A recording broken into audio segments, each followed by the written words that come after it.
हमारा क्या है, छदंत जातक की कथा का वर्णन है। छदंत जातक की कथा का वर्णन है गुफा संख्या नंबर 1 में, गुफा संख्या नंबर 10 में, गुफा संख्या नंबर 3 में या गुफा संख्या नंबर 9 में। छदंत जातक कथा का वर्णन है। तो ये सवाल थोड़ा अधूरा है। इस सवाल में एक चीज और लिखना चाहिए, छदंत जातक कथा का वर्णन अजंता के किस गुफा में है। तो यहाँ पर बेसिकली बात हो रही है अजंता गुफा की, कि अजंता के किस गुफा में छदंत जातक की कथा का वर्णन है। ठीक है ना। तो ये अब ये सवाल कंप्लीट होता है। तो इसका सही उत्तर क्या हो जाएगा, गुफा संख्या 10। गुफा संख्या 10 में छदंत जातक कथा का वर्णन है। ठीक है ना। अब देखेंगे साथियों, जो गुफा संख्या 10 है ये एक चैत्य गुफा है। क्या है, एक चैत्य गुफा है। गुफा संख्या 10 क्या है, एक चैत्य गुफा है। आप जानते हैं कि अजंता में आपको चैत्य एवं विहार गुफाएं देखने को मिलती हैं। चैत्य गुफाएं वही गुफाएं हैं जहां पर प्रार्थना की जाती है, जहां पर प्रेयर किया जाता है, या जहां पर पूजा की जाती है, सामान्य भाषा में ये कह सकते हैं, जहां पर इबादत की जाती है। और बिहार वह गुफाएं होती हैं जहां पर बौद्ध भिक्षु लोग निवास स्थान बनाते हैं, जहां पर वो रहते हैं। ठीक है ना। तो ये रहने का स्थान होता है। बिहार क्या है, रहने का स्थान होता है। ठीक है ना। तो छदंत जातक एक और गुफा में ये जो है जातक कथा का वर्णन देखने को मिलता है, वह गुफा संख्या 17। छदंत जातक का वर्णन गुफा संख्या 17 में भी देखने को मिलता है। गुफा संख्या 10 में भी है और गुफा संख्या 17 में भी है। जातक क्या होता है, जातक की अगर बात करें तो जातक क्या है, बुद्ध के पूर्व जन्म की कहानियां हैं। बुद्ध के पूर्व जन्म की कहानियां, जातक कथाओं में क्या है, बुद्ध के पूर्व जन्म की इसमें कहानियों का वर्णन किया जाता है। तो अजंता में जो 3 प्रकार के चित्र आपको देखने को मिलते हैं, एक तो अलंकारिक, एक रूप वैदिक और एक आपको देखने को मिलता है वर्णात्मक। तो जो जातक कथाएं हैं ये वर्णात्मक वाली श्रेणी में आती है, यानी कि इसमें वर्णन किया गया है, किसी कथा के बारे में बात बताई गई है। तो हर जो जातक है वो कहीं ना कहीं किसी कथा से एसोसिएटेड है और उससे कुछ शिक्षाएं मिलती हैं। ठीक है ना। तो यहाँ पर देखेंगे कि जो अजंता गुफा, यहाँ पर 547 जातक कथाओं का वर्णन देखने को मिलता है। कितने, 547 जातक कथाओं का वर्णन देखने को यहाँ पर मिलता है। कितने, 547। ठीक है ना। जो जातक कथा है ये बुद्ध के पूर्व जन्म की कथाएं हैं। और जो छदंत जातक है, बहुत ही इंटरेस्टिंग एक कहानी है।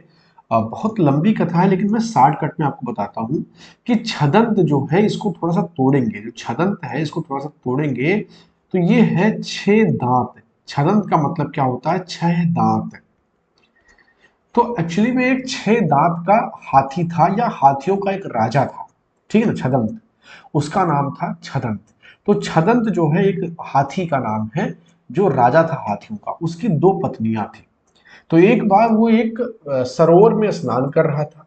उसकी दोनों पत्नियां उसके सामने खड़ी थी और सामने एक वृक्ष पर बहुत खूबसूरत लहलहाते हुए फूल दिख रहे थे। तो इस छदंत हाथी ने अपने पत्नी को खुश करने के लिए उस पेड़ को हिला दिया अपने सूंड से। तो क्या हुआ कि उस पेड़ से पुष्प बहुत अच्छे एक पत्नी के ऊपर गिरने लगे। पत्नी बहुत प्रसन्न हुई कि पति ने स्नेह दिखा दिया, प्रेम दिखा दिया। लेकिन अब चूंकि हाथी है तो हाथी बहुत बलशाली होता है, मजबूत होता है। तो उसकी सूंड से एक डांड, एक जो पेड़ की डाल है वो टूट गई और जो दूसरी वाली पत्नी साइड में खड़ी थी उसके ऊपर आ गिरी। तो उसमें बहुत सारे चींटे थे, बहुत सारी गंदगी, पेड़ टूट, बहुत सारी चीजें गिरती हैं, तो वो दूसरी पत्नी के ऊपर आकर के गिर गए। ये बात इत्तेफाकन थी। लेकिन जो दूसरी पत्नी थी उसको ये बात बहुत बुरा लग गया कि ये मेरे साथ गलत हो गया, एक पत्नी को के ऊपर फूल बरसाया जा रहा है, एक के ऊपर पेड़ की डाली गिरा दी जा रही है। तो उसे लगा कि हमारे साथ जाति हुआ है और वो फिर ईश्वर से प्रार्थना करने लगी, उसकी मृत्यु हो गई। और वो जब दूसरा जन्म लेकर के आती है तो वो एक राजकुमारी बनती है और बनारस के राजा से उसका विवाह हो जाता है। लेकिन जो इसके पहले जन्म की बात थी जिसकी वजह से उसने अपना देह त्यागा था, वो उसको याद थी कि जो छदंत हाथी है ना, इससे हमको बदला लेना है, इसको हमें कहीं ना कहीं इसके दांत को काटना है, क्योंकि छदंत जो है 6 दांतों वाली हाथी और ये बड़ा सुंदर था। तो इसको बर्बाद करने के लिए जो है, जो उसकी दूसरी वाली पत्नी थी वो बदला लेने की सोचती है। तो वो राजा से कहती है कि जितने बड़े शिकारी हैं राज्य में उन सबको बुलाया जाए। तो बहुत सारे बड़े शिकारी आते हैं, उनमें से एक शिकारी को मोटिवेट करके तैयार किया जाता है कि एक ऐसा हाथी है जिसको आपको ढूंढना है। तो उस शिकारी ने 7 वर्ष और 7 सप्ताह और 7 दिन इतना समय लिया था इस हाथी को ढूंढने के लिए। तो इस हाथी का जो रहने का स्थान था उसके आसपास उस शिकारी ने एक गड्ढा खोद दिया और क्या किया कि जो है उस गड्ढे को ढकने के लिए उस पर बहुत सारी पत्तियां और डाल वगैरह रख दिया कि जो है हाथी आए इसमें गिरे और फंस जाए। हाथी आता है, बहुत देर बाद शिकारी उस पर जो है वार करता है विष भरे बाण से, और उसके बाद में जो है हाथी को जब नहीं लगता है तो हाथी भी गुस्से में आता है। वो सोचता है किसने मेरे ऊपर वार कर दिया, मैं तो हाथियों का राजा हूं। तो वो मारने के लिए उठता है। तभी देखता है कि जो शिकारी है उसने पीला वस्त्र धारण कर रखा है, ऋषियों वाला वस्त्र धारण कर रखा है, साधुओं वाला वस्त्र धारण कर रखा है। और इसके बाद में उस हाथी ने जो है आक्रामकता त्याग दी। अब ये बात देख करके शिकारी एकदम हैरान रह गए कि यार मैं जिसको मारने आया हूं, मैं जिसका जान लेने आया हूं, उसने उसको मारने के बाद भी उसका करुणा में जो एक स्वभाव है वो मेरे सामने आता है। अब ये बात जो है उस शिकारी को घर कर गई और उसने कहा कि यार मैं दांतों से काट नहीं पाऊंगा, मेरे से नहीं हो पाएगा। लेकिन उस हाथी ने अपना दांत स्वयं तोड़ करके उस शिकारी को दे दिया और अपने प्राण त्याग दिए। अब वो दांत लेकर के जो शिकारी है वो राजकुमारी के पास यानी कि रानी के पास आता है, और वो दांत देख करके रानी हैरान हो जाती है। उसको लगता है कि हमने बदला ले लिया। लेकिन जब पूरी कथा वो शिकारी बताता है किस तरीके से उसने मारने का प्लान बनाया, किस तरीके से हाथी को विष विष भरे बाण से मारा और उसके बाद में उसने स्वयं अपना दांत तोड़ करके हमें दे दिया, ये सुनते ही वो रानी भाव विह्वल हो जाती है और उसे लगता है कि गलती हो गया उससे। तो और उसके बाद में उसको लगता है कि गलती हो गया, उसका पछतावा करती है और कुछ दिन बाद वो भी अपने प्राण त्याग देती है। तो ये जातक कथा है और इससे एक सीख ये मिलती है कि बिना किसी को जांचे परखे आप बदले की भावना में कई बार गलत फैसले ले लेते हैं, तो वो नहीं लेना चाहिए। ऐसे जितनी भी जातक कथाएं हैं सबकी एक कहानी है। तो ये मैंने सोचा कि आपको आज सुना देते हैं कहानी। मुझे उम्मीद है कि आपको आनंद आया होगा और बहुत सारे सवाल यहाँ से आपके कब जो है क्लियर भी हुए होंगे। साथियों, गुफा संख्या नंबर 1 से भी बहुत सारे सवाल पूछे जाते हैं कि गुफा संख्या 1 में कौन कौन से चित्र महत्वपूर्ण प्राप्त होते हैं। तो यहाँ पर सीबी जातक, चांपे जातक देखने को मिलता है। इसके अलावा देखेंगे पद्मपाणि अवलोकितेश्वरा का यहाँ पर चित्रण है, नागराज की सभा, ठीक है ना, महाजनक का वैराग्य, नंद व सुंदरी का दृश्य। तो ये सब चित्र गुफा संख्या 1 से प्राप्त होते हैं। गुफा संख्या 10 से जो अन्य चित्र प्राप्त होते हैं उनमें अगर देखेंगे तो साम जातक, हाँ, राजकीय शोभा यात्रा बहुत ही इंपॉर्टेंट है। राजकीय शोभा यात्रा, ये चित्र भी कहाँ से जो है देखने को मिलता है, ये भी चित्र जो है गुफा संख्या 10 से, ठीक है ना। अब गुफा संख्या 9 की अगर बात करें तो गुफा संख्या 9 से स्तूप पूजा, बहुत ही इंपॉर्टेंट एक चित्र है स्तूप पूजा, ये गुफा संख्या 9 से देखने को मिलता है। 3 छतरियां, नाग पुरुष पशुओं को खदेड़ते नाग पुरुष पशुओं को खदेड़ते हुए, ठीक है ना, नाग पुरुष पशुओं को खदेड़ते हुए चरवाहे, जो है इसके अलावा आसीन नारी बैठी हुई स्त्री, ये महत्वपूर्ण चित्र गुफा संख्या 9 से प्राप्त होते हैं। गुफा संख्या 3 में कोई चित्र नहीं प्राप्त हुई। आपको पता है कि अजंता के केवल 6 गुफाओं से ही चित्र प्राप्त होते हैं। तो ये था पूरा हिसाब किताब इस पहले सवाल का। अब हम लोग आगे बढ़ेंगे, क्वेश्चन नंबर 2 पर आते हैं। निम्न में से सबसे सॉफ्ट लेड मुलायम नोक वाली पेंसिल है, HB, 2B, 4B या 9B। तो सबसे सॉफ्ट पेंसिल कौन सी है? बहुत ही सरल सवाल है साथियों। पेंसिल का उपयोग हम लोग लिखने के लिए करते हैं। किसके लिए करते हैं? लिखने के लिए करते हैं। जो इंजीनियर लोग होते हैं वो नक्शा बनाने के लिए करते हैं। जो कलाकार होते हैं वो आउटलाइन बनाने के लिए, रेखाओं को बनाने के लिए करते हैं। तो कल्पना कीजिए कि जब पेंसिल नहीं रहा होगा तो ये काम कैसे होते होंगे, या ये काम नहीं होते होंगे। तो साथियों, जब पेंसिल नहीं था तो धातु की छड़ी, पत्थर, ठीक है ना, पत्थर या जो हड्डी होते थे उनका प्रयोग किया जाता था लाइन को खींचने के लिए, कुछ दर्ज करने के लिए। यानी कि जैसे आप किसी धरातल पर खुरच करके कोई चीज लिखे, इस प्रकार से लिखने की प्रथा थी जब तक पेंसिल का खोज नहीं हुआ था। ठीक है ना।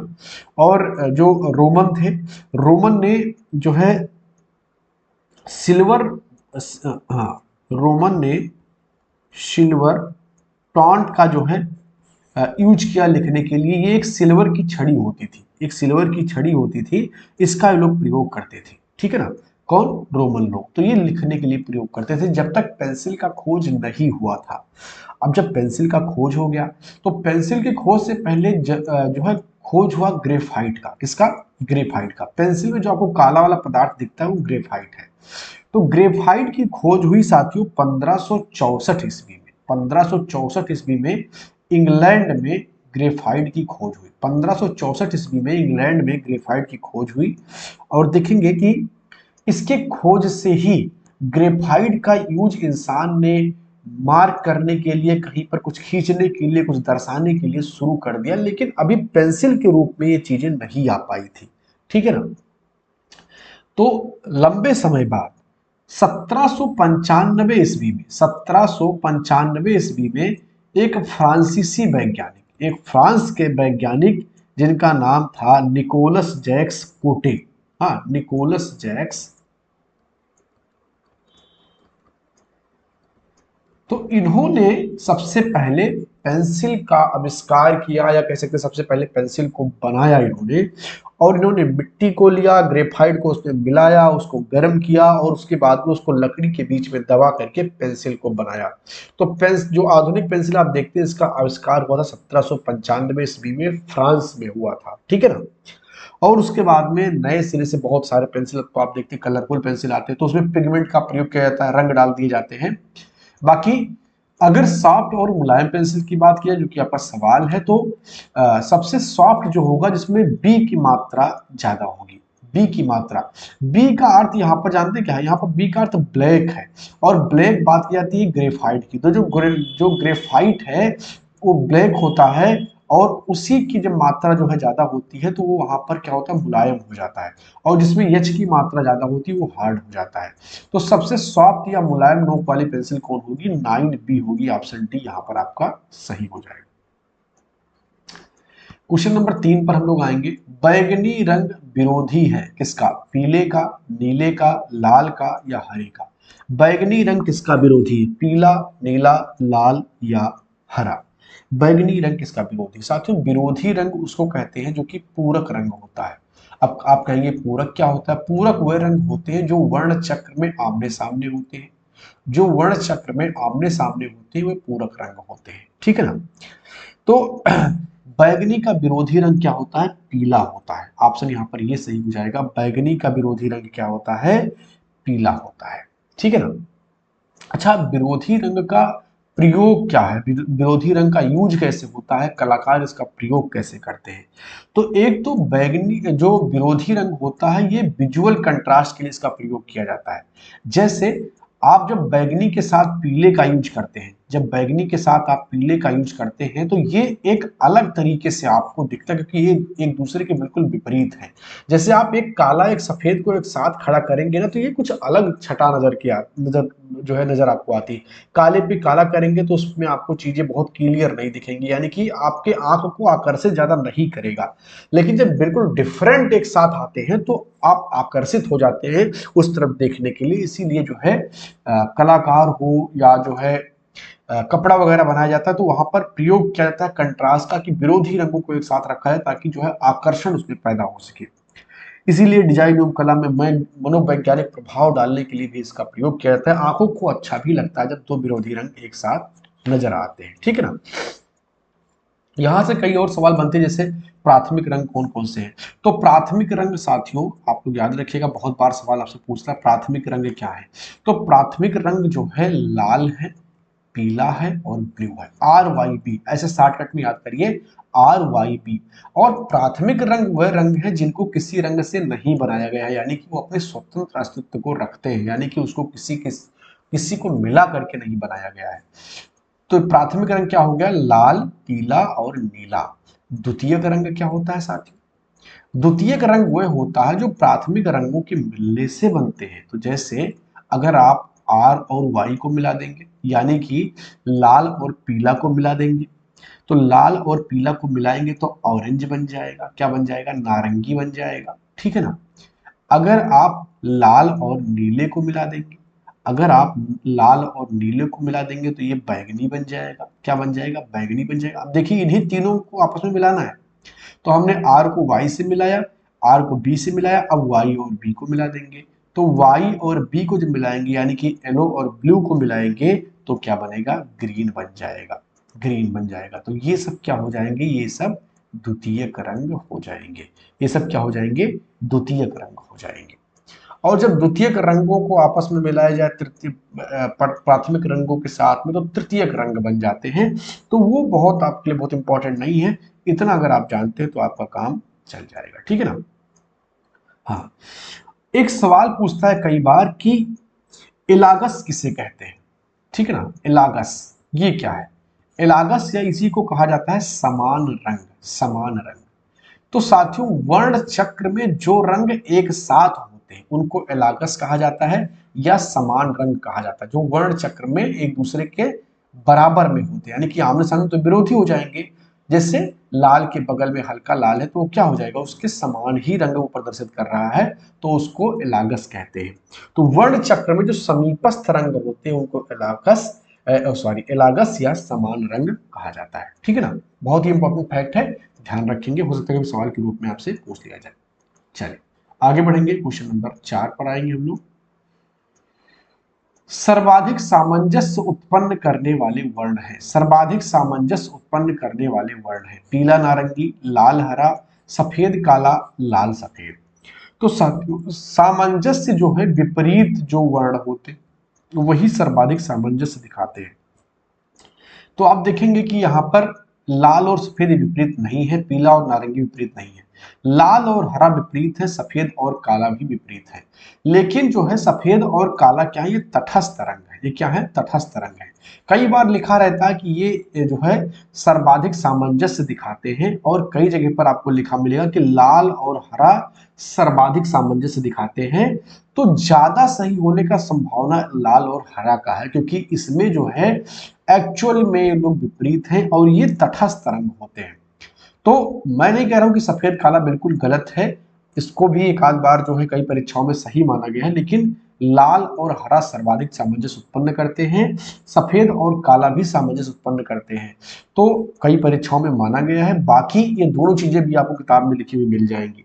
कला में आप जानते हैं कि सारी चीजें आपको देखने को मिलती हैं, बट मेरा पॉइंट ऑफ व्यू क्या है कि लाल और हरा जो है सफेद और काल से ज्यादा सामंजस्य दिखाते हैं, ठीक है ना। चलो आगे बढ़ेंगे, आगे बढ़ेंगे, अगला सवाल देखेंगे, क्वेश्चन नंबर 5 पर आते हैं। बसोहली शैली के चित्र किस संग्रहालय में सुरक्षित है, पंजाब, मुंबई, राजस्थान, दिल्ली। साथियों अगर आपको क्लास पसंद आ रही है तो सब लोग लाइक भी किया करिए। जो साथीगण नए जुड़े, चैनल को सब्सक्राइब करके बेल आइकन को प्रेस कर दीजिए ताकि ऐसे सवाल, ऐसे क्लास, ऐसे सवाल आपसे मिस ना हो, ठीक है ना। और ये जो कला गुरु सीरीज है ये आने वाले एग्जाम तक ये लगातार कंटिन्यूस चलेगा। प्रयास ये है कि बहुत अच्छे से आपका रिवीजन कराया जाए। तो बसोहली शैली के चित्र किस संग्रहालय में है। साथियों बसोहली शैली एक पहाड़ी शैली है, क्या है, एक पहाड़ी शैली, ठीक है ना, पहाड़ी शैली है। और ये जम्मू कलम के अंतर्गत आती है, जम्मू कलम के अंतर्गत आती है, ठीक है ना। एक कांगड़ा कलम बनाया गया था, एक वर्गीकरण कांगड़ा कलम है, एक जम्मू कलम है, तो ये जम्मू कलम के अंतर्गत आती है। बसोहली शैली का जो प्रादुर्भाव हुआ है ये लोक कला से हुआ है, किससे हुआ है, इसका प्रादुर्भाव हुआ है लोक कला से। बसोहली शैली का प्रादुर्भाव हुआ है लोक कला से। इसकी खोज साथियों 1929 ईस्वी में हुआ था, किसके द्वारा, अजीत घोष के द्वारा, अजीत घोष के द्वारा बसोहली शैली का खोज हुआ है। बसोहली एक छोटा सा राज्य था, इसकी राजधानी क्या थी, बालौर, इसकी राजधानी क्या थी साथियों, बालौर इसकी राजधानी थी। और यहाँ के जो एक दो इंपॉर्टेंट राजा हुए जो जिनसे सवाल पूछा जाता है, एक तो कृष्णपाल है, कृष्णपाल एक राजा हुआ, इसने जो है अकबर से मुलाकात किया था, किससे, अकबर से। ये अकबर के समकालीन था और अकबर को बहुत सारे उपहार भेंट किए थे। एक राजा है भूतपाल, भूतपाल, भूतपाल शाहजहां के समकालीन थे। और भूतपाल के बारे में कहा जाता है कि भूतपाल और शाहजहां का एक चित्र भी प्राप्त होता है, भूतपाल और शाहजहां का एक चित्र प्राप्त होता है, जो कि वर्तमान में डोगरा आर्ट गैलरी में संग्रहित है। कहाँ पर? डोगरा आर्ट गैलरी में भूतपाल और शाहजहां का मिलन का एक जो है चित्र प्राप्त होता है। ठीक है ना। और जो कृपाल पाल है, एक राजा है कृपाल पाल। कृपाल पाल के समय में ही, कृपाल पाल के समय में ही जो बसोहली शैली है ये अपने स्वर्ण काल में थी, यानी कि सबसे अच्छी स्थिति जो है कला की बसोहली शैली में वो कृपाल पाल के टाइम में थी। किसके टाइम में? कृपाल पाल के टाइम में थी। ठीक है ना। अब एक दो और यहां से चीजें पूछी जाती हैं। एक तो बहुत ही प्रसिद्ध चित्र है बसोहली शैली का माखन चोर, कई बार पूछा गया परीक्षा में। माखन चोर है, ये चार। ठीक है ना। तो माखन चोर किस शैली का चित्र है? तो ये बसोहली शैली का चित्र है, बहुत ही इंपॉर्टेंट है। ठीक है ना। एक और इंपॉर्टेंट बात है बसोहली शैली के बारे में सवाल के रूप में देखने को मिलता है, जो बसोहली शैली में हाशिए बनाए गए हैं वो सादे हैं, यानी कि सादे हाशिए बनाए गए हैं बसोहली शैली में। और बसोहली शैली के चित्रों का संग्रहालय कहां पर है? ये पंजाब में है। कहां पर है? पंजाब में है। ज्यादातर चित्र जो बसोहली शैली के वो पंजाब संग्रहालय में संग्रहित है। तो हर सवाल में हमारा प्रयास ये है कि जो टॉपिक छेड़ दिया जाए ना, उसको बिल्कुल उससे संबंधित जितने भी महत्वपूर्ण सवाल बन सकते हैं उसका इतिहास, भूगोल, वर्तमान सब कुछ खंगालने की कोशिश कर रहा हूं मैं। और ये कोशिश कर रहा हूं कि जितने भी इंपॉर्टेंट फैक्ट उससे संबंधित हैं वो सवाल में डिस्कस हो जाएं। इसीलिए मैं कहता हूं कि ये कला गुरु सीरीज का नाम इसीलिए दिया गया है, ये आपको कला में गुरु बनाने जा रहा है। आप कला गुरु जरूर बन जाएंगे, ज्ञान के आधार पर तो पक्का बन जाएंगे, स्मार्ट स्टडी करेंगे तो सरकारी कला गुरु भी बन जाएंगे। ठीक है ना। बाकी आप लोग सपोर्ट करिए, लाइक करिए, कमेंट करिए और अपने दोस्तों में शेयर भी करिए। क्वेश्चन नंबर 6 देखेंगे हम लोग। मदुरई के मीनाक्षी मंदिर का निर्माण किसने करवाया था? जटिल परांतक ने, यशो वर्मन ने, परांकुश ने या जटावर्मन सुंदर ने? मदुरई के मीनाक्षी मंदिर का निर्माण किसने कराया था? मदुरई के मीनाक्षी मंदिर का निर्माण किसने कराया था? तो साथियों, मदुरई का मीनाक्षी मंदिर यानी कि ये कहां पर, किस राज्य में स्थित है? मदुरई किस राज्य में स्थित है? इसके अलावा किस वंश ने इसका निर्माण करवाया? किस देवता से ये संबंधित है? किस देवी से संबंधित है? ये ऐसे सवाल आपके परीक्षा में पूछे जाते हैं। ठीक है ना। ऐसे सवाल आपकी परीक्षा में पूछे जाते हैं, तो इन सभी को एक साथ हम लोग करने का प्रयास करेंगे, इन सभी का हल निकालने का हम लोग प्रयास करेंगे। ठीक है ना। तो देखेंगे मदुरई जो है ये कहां पर है? ये तमिलनाडु में है। कहां पर है? तमिलनाडु में। तमिलनाडु में है। ठीक है ना। मदुरई कहां पर है? ये तमिलनाडु में है। ठीक है ना। अब यहां पर जो है दो देवता है मुख्य रूप से, एक तो शिव है, भगवान शिव, और दूसरी माता पार्वती। ठीक है ना। तो शिव जो है ये सुंदरेश्वर के रूप में यहां पर जो है विद्यमान है, सुंदरेश्वर। ठीक है ना। सुंदरेश्वर, भगवान सुंदरेश्वर के रूप में इनको यहाँ पर स्थापित किया गया है। और जो पार्वती है ये मीनाक्षी, क्या है? मीनाक्षी के नाम से। ठीक है ना। पार्वती माता मीनाक्षी के नाम से। आप जानते हैं कि इस मंदिर का निर्माण द्रविड़ शैली में किया गया है। किसमें? द्रविड़ शैली में किया गया है। द्रविड़ शैली में गोपुरम बहुत ही ऊंचे बनाए जाते हैं। गोपुरम का मतलब होता है प्रवेश द्वार। गोपुरम जो है बहुत ही ऊंचे बनाए जाते हैं, बहुत ही ऊंचे गोपुरम जो है देखिए। और मीनाक्षी मंदिर का गोपुरम बहुत ही ऊंचा है। ठीक है ना। बाकी देखेंगे हम लोग मदुरई के जो मंदिर है इसका निर्माण पांड राजाओं ने करवाया। किसने? पांड राजाओं ने इसका निर्माण करवाया। पांड राजाओं के बाद में विजयनगर साम्राज्य, जो विजयनगर साम्राज्य है इसके टाइम में भी जो है, विजयनगर साम्राज्य के टाइम में भी इसका जो है निर्माण हुआ। किसका? मीनाक्षी मंदिर का।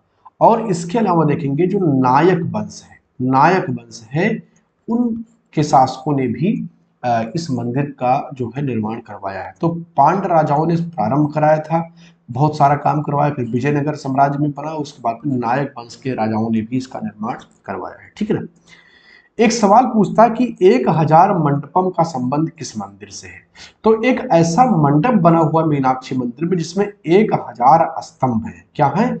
1000 स्तंभ है, तो इसको 1000 मंडपम के नाम से जाना जाता है।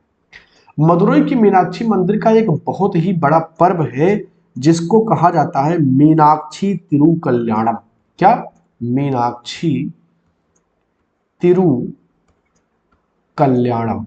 मीनाक्षी तिरुकल्याणम एक बहुत ही इंपॉर्टेंट जो है एक यहाँ का त्योहार कह सकते हैं, फेस्टिवल कह सकते हैं, आयोजन कह सकते हैं। इसमें शिव पार्वती के विवाह यानी कि सुंदरेश्वर और जो है मीनाक्षी के विवाह को यहाँ पर दर्शाया जाता है, उसकी खुशियां मनाई जाती हैं, झांकियां निकाली जाती हैं। तो ये बहुत बड़ा त्योहार है। और मदुरई मीनाक्षी मंदिर का निर्माण किसने करवाया था? तो कई अलग अलग शासकों ने करवाया था, लेकिन यहाँ पर जो आपको सही उत्तर लगाना है वो जटावर्मन सुंदर के साथ। ठीक है ना। तो ये बहुत सारे सवाल एक ही प्रश्न में आपके क्लियर हो रहे हैं। मुझे उम्मीद है कि आपको समझ में भी आ रहा होगा। और हमारे इस इफर्ट को लेकर के आप क्या सोचते हैं, कमेंट बॉक्स में अपनी राय जरूर दीजिएगा। रेखावली ग्रंथ किसने लिखा है? प्रोफेसर रामचंद्र शुक्ल ने, विश्वनाथ खन्ना ने, अशोक भौमिक ने। भौतिक लिखा हुआ अशोक भौमिक, अशोक वाजपेयी ने। रेखावली ग्रंथ किसने लिखा है? तो बहुत ही जो है आसान सवाल है। रेखावली ग्रंथ किसका है? प्रोफेसर रामचंद्र शुक्ल का है। बहुत ही बड़े जो है कला समीक्षक थे और बहुत सारी किताबें इन्होंने कला से संबंधित लिखी हैं। प्रोफेसर रामचंद्र शुक्ल का जन्म हुआ था 1925 ईस्वी में। 1925 ईस्वी में इनका जन्म हुआ था बस्ती जिले में। कहां पर? बस्ती जिले में एक जगह पड़ती है हर्रैया तहसील। हर्रैया तहसील के पास ही इनका गांव है और वही इनका जन्म हुआ था। किसका? प्रोफेसर रामचंद्र शुक्ल का। ठीक है ना।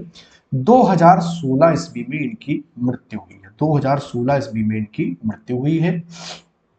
कला शिक्षा इन्होंने कहां से ग्रहण किया था? तो इन्होंने कला शिक्षा ग्रहण किया था इलाहाबाद यूनिवर्सिटी से। कहां से? इलाहाबाद यूनिवर्सिटी से। यही के कला विभाग से इन्होंने कला शिक्षा ग्रहण किया था। इनके कला गुरु कौन थे? तो ये क्षितीन्द्रनाथ मजूमदार। कौन थे? क्षितीन्द्रनाथ मजूमदार। मजूमदार साहब इनके कला गुरु थे। ये सब बहुत ही इंपॉर्टेंट फैक्ट है जो आपको बिल्कुल याद रखना है। ठीक है ना।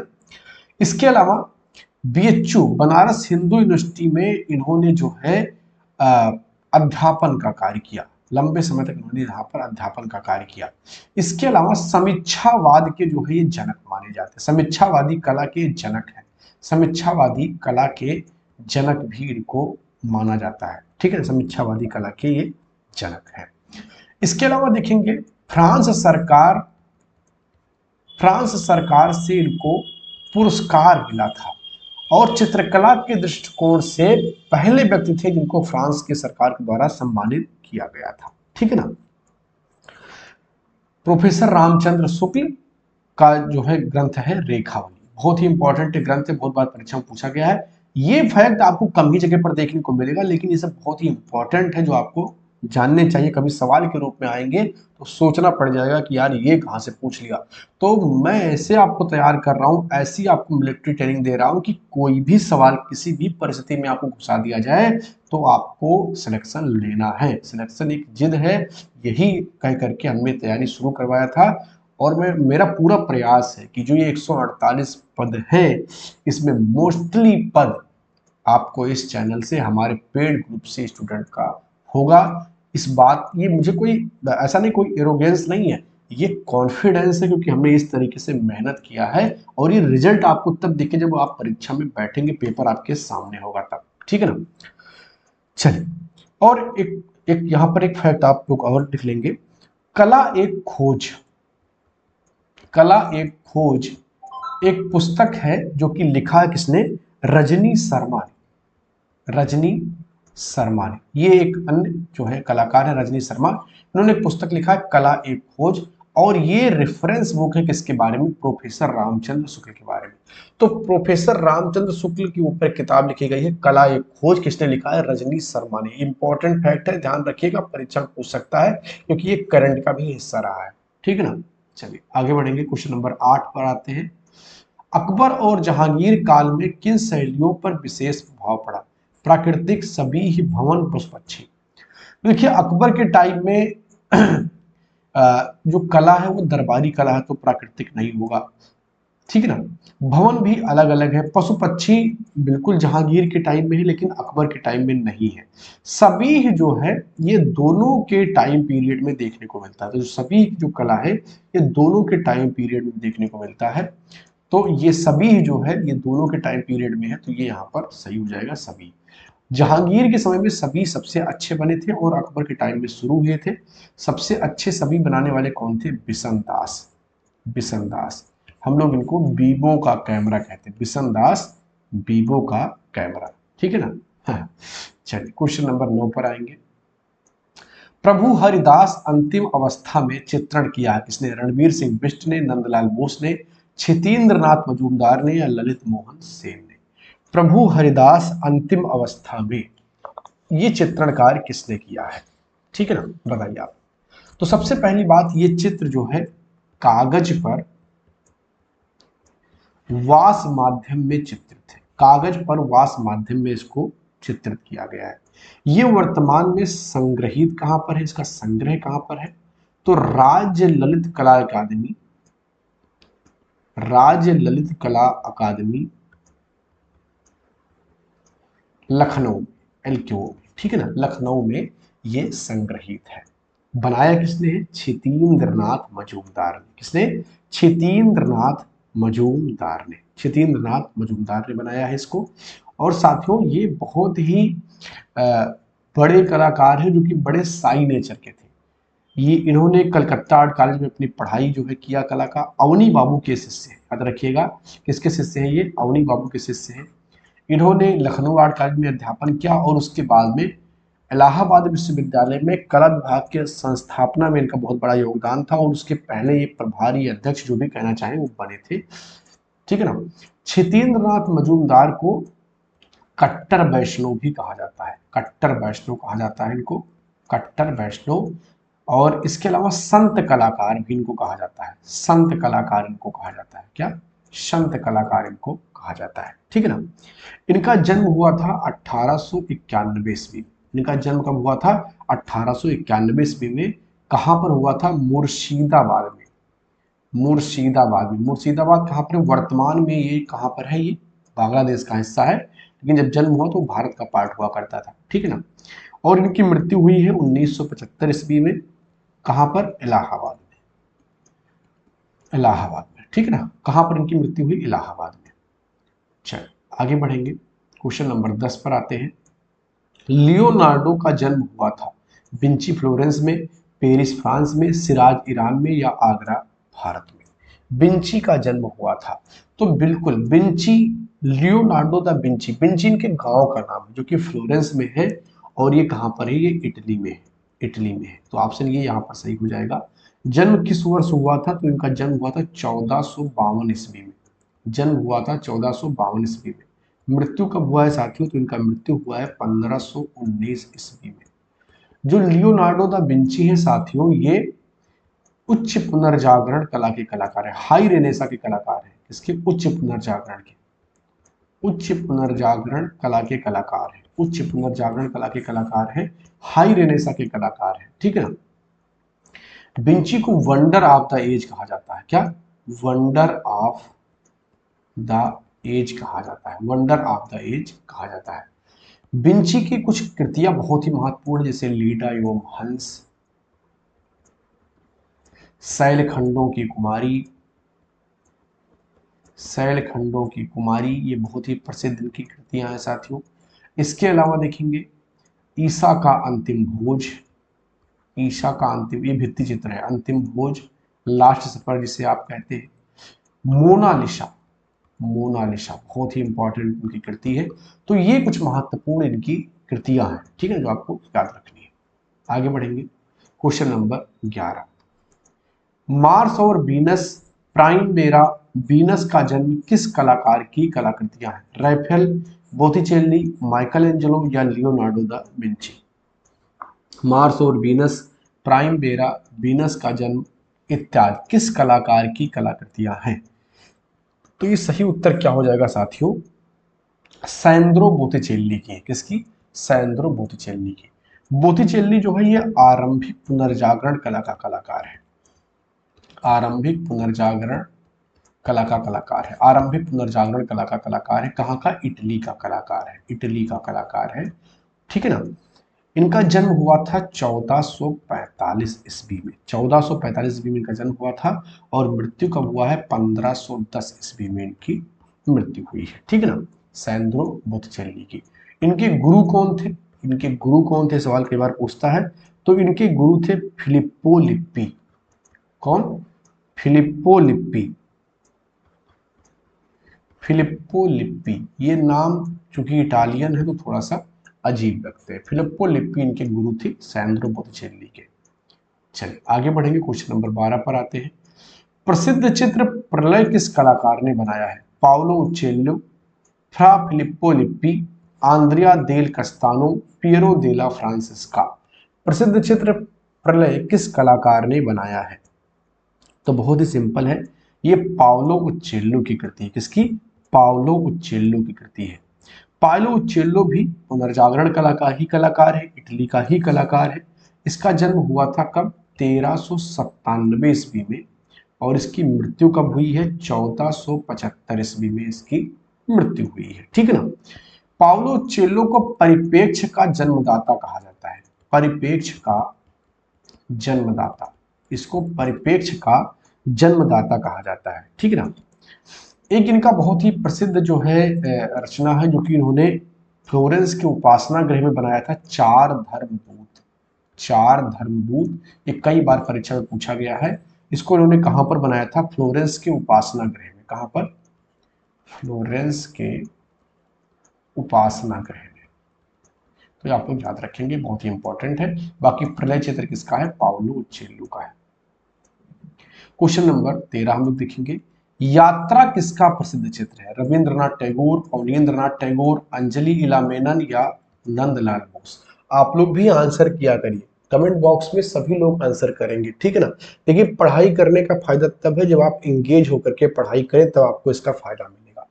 यात्रा किसका प्रसिद्ध चित्र है? गुरु रविंद्रनाथ टैगोर, अवनींद्रनाथ टैगोर, अंजलि इला मेनन या नंदलाल बोस? सही उत्तर क्या हो जाएगा? अंजलि इला मेनन। यात्रा किसका चित्र है? अंजलि इला मेनन का है।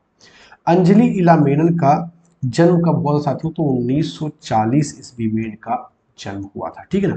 अंजलि इला मेनन को सन 2000 ईस्वी में पद्मश्री सम्मान से सम्मानित किया गया। पद्मश्री सम्मान से सम्मानित किया गया।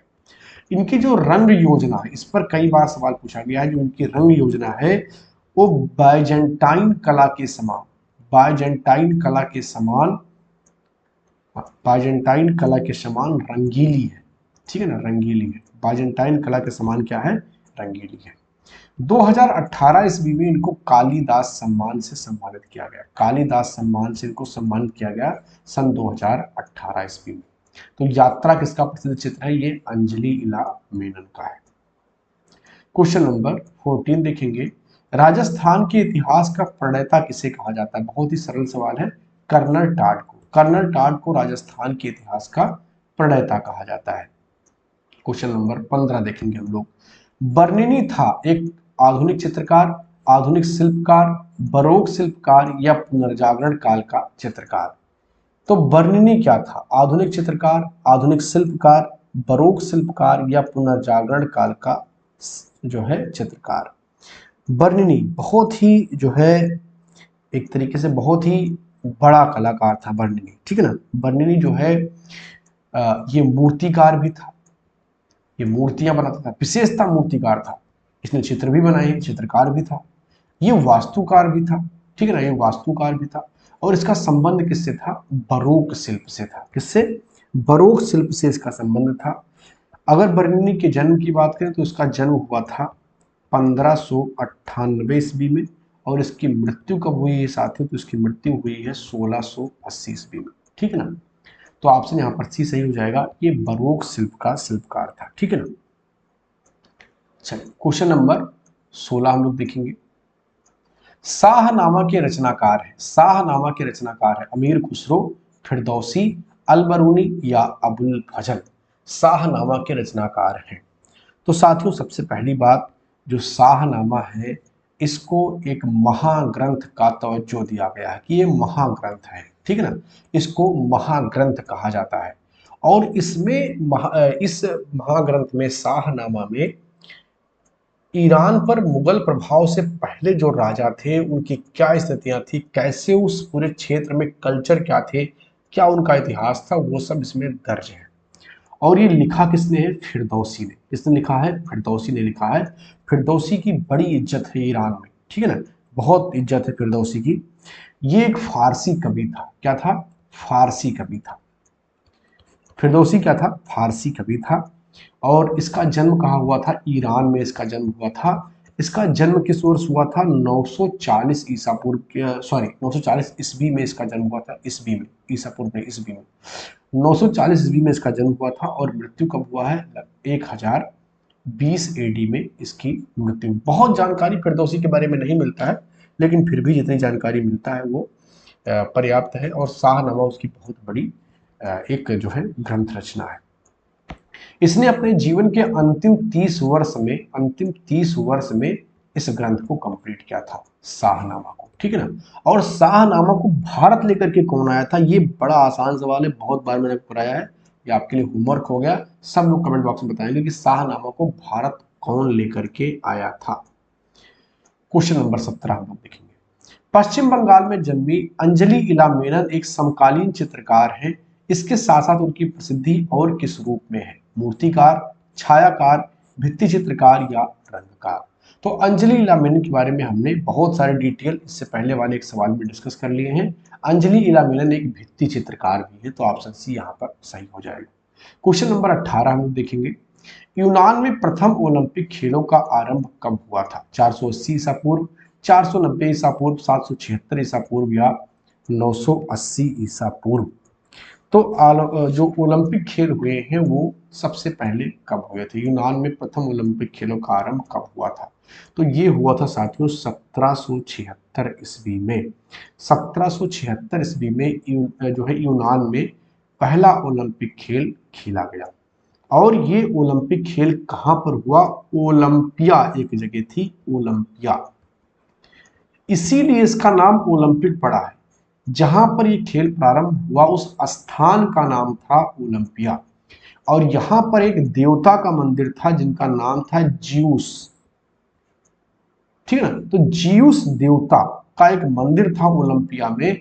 यहीं पर पहली बार ओलंपिक खेलों का आयोजन किया गया था। इस खेल का उद्देश्य क्या था? खेल और धर्म को एक साथ लाना। खेल और धर्म को एक साथ लाना ये ओलंपिक खेलों का उद्देश्य था, ठीक है ना। जब पहला ओलंपिक खेल खेला गया तो पहले ओलंपिक खेल में केवल एक ही खेल था केवल एक ही खेल था और इसे कहा गया था स्टेडियम। ये उस वक्त की भाषा में उसको स्टेडियम कहा गया था। और ये वास्तव में खेल था दौड़ का। किसका? दौड़ की एक प्रतिस्पर्धा कराई गई थी पहले ओलंपिक में और इसमें 192 मीटर का दौड़ हुआ था। कितने? 192 मीटर का इसमें दौड़ हुआ था। जो प्राचीन ओलंपिक खेल है इसमें केवल पुरुष भाग लेते थे। बहुत ही इंपॉर्टेंट फैक्ट आपको बता रहा हूं, केवल पुरुष भाग लेते थे प्राचीन ओलंपिक खेलों में। और बहुत ही इंटरेस्टिंग बात यह है कि ये पूरी तरीके से न्यूड होते थे, यानी कि नंगे होते थे। जो भी पुरुष में भाग लेते थे वो पूर्णतया नंगे होते थे, यानी कि उनको कपड़े पहनने की अनुमति नहीं थी। दैट्स वाई, यही कारण है कि महिलाएं भाग नहीं लेती थी। महिलाएं इस प्राचीन ओलंपिक खेलों में भाग नहीं लेती थी। कालांतर में जब घोड़सवारी वगैरह इसमें जब आ गया, यानी कि कपड़े पहन के खेल होने लगे, तो महिलाएं भाग लेने लगी। शुरुआत में महिलाएं इसमें भाग नहीं लेती थी। इसमें इनाम के रूप में जैसे अभी गोल्ड मेडल दिया जाता है, सिल्वर मेडल, ब्रॉन्ज मेडल दिया जाता है, ये मेडल तब नहीं दिए जाते थे। उस समय जैतून के पेड़ की पत्तियों का मुकुट दिया जाता था। विनर को क्या दिया जाता था? जैतून के जो पेड़ की पत्तियां होती थी उससे एक मुकुट बना करके दिया जाता था और इसको कहा जाता था ओलंपिया लाठी। क्या? ओलंपिया, हाँ, लाठी। तो ये पुरस्कार के रूप में मिलता था, कोई मेडल नहीं दिया जाता था। और ये जो प्राचीन ओलंपिक खेल हैं ये 393 ईसा पूर्व तक जो है ये समाप्त हो गए। 393 ईसा पूर्व तक ये समाप्त हो गए, ठीक है ना। आधुनिक ओलंपिक खेल है साथियों, जो आधुनिक ओलंपिक खेल हैं ये प्रारंभ हुए 1896 ईस्वी में। 1896 ईस्वी में। और ये कहां पर हुआ? एथेंस में प्रारंभ हुआ, एथेंस में। आधुनिक ओलंपिक, ठीक है ना, कब? 1896 में एथेंस से प्रारंभ होता है। ये है पूरा ओलंपिक का इतिहास। और हर 4 साल पे ओलंपिक होता है, आप लोग इसको जानते हैं। चलिए आगे बढ़ेंगे। Question number 19। ओल्ड टेस्टामेंट किस धार्मिक संप्रदाय का प्रमुख ग्रंथ है? ईसाई धर्म का, यहूदी धर्म का, सूफी धर्म का या इस्लाम धर्म का? तो ओल्ड टेस्टामेंट या इसका हिंदी तर्जुमा क्या है? पुराना कानून। पुराना कानून, इसको इसका जो हिंदी तर्जुमा है वो क्या है? पुराना कानून। ओल्ड टेस्टामेंट का संबंध यहूदी धर्म से, ईसाई भी इससे एसोसिएट होते हैं, लेकिन ये बेसिकली किसके बारे में? यहूदी धर्म के बारे में। न्यू टेस्टामेंट ज्यादा ईसाइयत के बारे में है, हालांकि सब एक ही रूट से जुड़े हुए हैं तो इनका संबंध एक दूसरे से जुड़ जाता है, ठीक है ना। लेकिन विशेषता ये ओल्ड टेस्टामेंट का संबंध किससे है? यहूदी धर्म से है। ओल्ड टेस्टामेंट के अंतर्गत जो है 5 जो है पुस्तकें आती हैं और इनको क्या कहा जाता है? पेंट च्यून या तोराह कहा जाता है इन्हें, तोराह, ठीक है ना। और ये 5 क्या क्या है? पहली है उत्पत्ति, दूसरी है निर्गमन, ठीक है ना, दूसरी क्या है? निर्गमन। तीसरी है लेवियत, चौथी है गणना और पांचवा है व्यवस्था विवरण। व्यवस्था विवरण। तो ये है पूरा ओल्ड टेस्टामेंट, ठीक है ना। चलिए क्वेश्चन नंबर 20। निम्नलिखित में से भरहुत में अंकित नहीं मिलता है? बुद्धाकृति, त्रिरत्न, बोधि वृक्ष या चरण पादुका? तो साथियों निम्नलिखित में से भरहुत में अंकित नहीं मिलता है, तो ये तीनों चीजें मिलती हैं लेकिन चरण पादुका नहीं मिलता है, तो ऑप्शन डी यहां पर सही हो जाएगा। भरहुत का स्तूप कहां पर है? तो ये मध्य प्रदेश में स्थित है, मध्य प्रदेश के विदिशा में है। कहां पर है? मध्य प्रदेश के विदिशा में है भरहुत का स्तूप। इसका निर्माण किसने करवाया था? अगर इसके निर्माण की बात की जाए तो सातवाहन वंश ने इसका निर्माण कराया था। स्तूपा का जो है, स्तूपा का जो किस उद्देश्य से स्तूपा को जो है बनाया जाता है? तो साथियों भगवान बुद्ध के महापरिनिर्वाण के बाद में, या जो बौद्ध भिक्षु जो बोधिसत्व कहलाए, उनके महापरिनिर्वाण के बाद में उनके अवशेषों को वहां पर रख करके उसकी पूजा की जाती है। तो स्तूपा किस बात का प्रतीक है? यह महापरिनिर्वाण का ये जो है प्रतीक है, ठीक है ना।